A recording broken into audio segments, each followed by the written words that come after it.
Ellen Degeneres has been under constant fire for just about 6+ months now.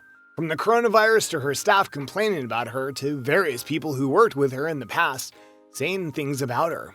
It goes on and on with no end. But that raises a very interesting question, doesn't it? Why are people speaking out against her now? We'll break it down for you. Be sure to like the video and subscribe to the channel. Number 6. It needs to be done. It may sound cliche, and in a way, it is cliche. But in truth, when someone does something wrong, you need to speak out against them. Doesn't matter if it's a bully, family member, a coworker, or even a political figure. You need to speak out against them, because to not do so is to enable their behavior.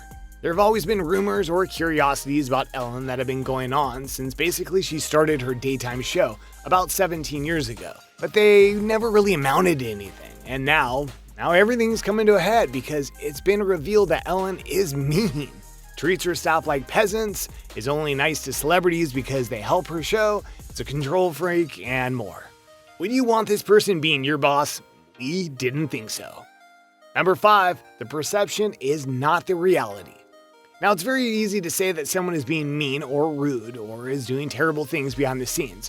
So why not listen to a person who has worked with Ellen in an official capacity during arguably one of the most important nights of her career? Tom Majorcak was a senior manager of operations for Security Imagery Specialists, SIS.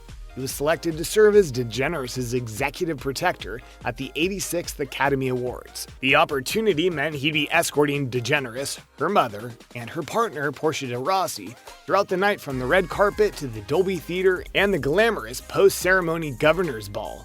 A very simple gig, but an important one, as he would reveal in an interview with Fox News, a revealing one into who Ellen is.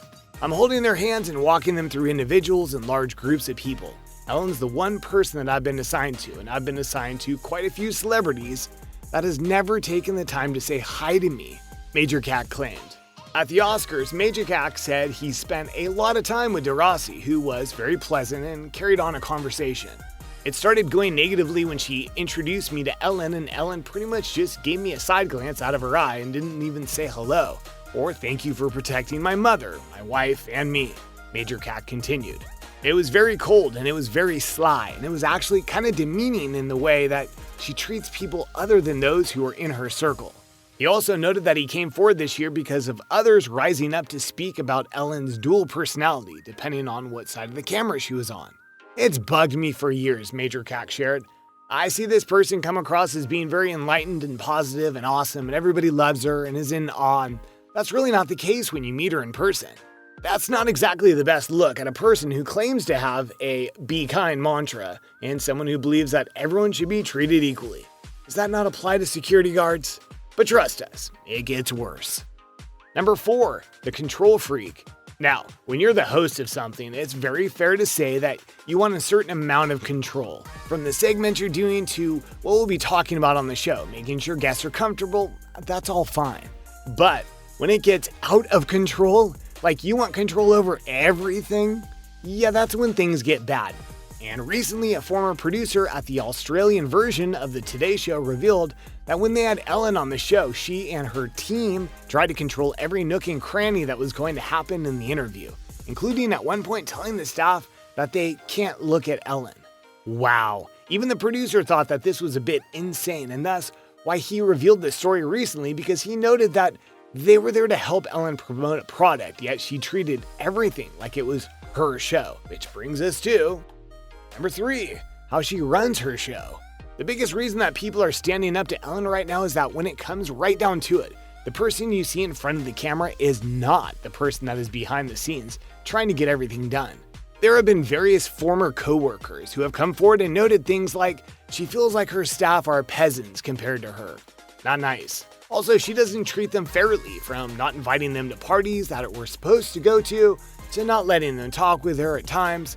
You're only supposed to talk to the producers, to not informing them of various things that were to go on the show. Not an efficient way of running something, and more. Many staff were so badly treated that they left out of principle. Some even left Hollywood for good because they never wanted to be treated like that again. But what could Ellen or others have said to force that kind of response? Well, number 2, she lets her producers run roughshod. Ellen might be the name on the show, but her executive producers have a lot of sway, especially in recent years, as Ellen has gone and branched off into other shows, like Game of Games and such. Thus, a very toxic and racist culture was bred there, including various people claiming that producers and writers would make various jokes at the cost of African American workers because they knew they could get away with it. And when these workers tried to fight it, they themselves were punished. How is that fair? Now, to be clear, as far as we can tell, it wasn't Ellen who made these racist jokes or punished the workers because of them trying to have a safe workplace, but it's her name on the show, and she's supposed to be the one leading the way. And yet, just about every worker knows that she doesn't. Number 1, we should be over this kind of treatment.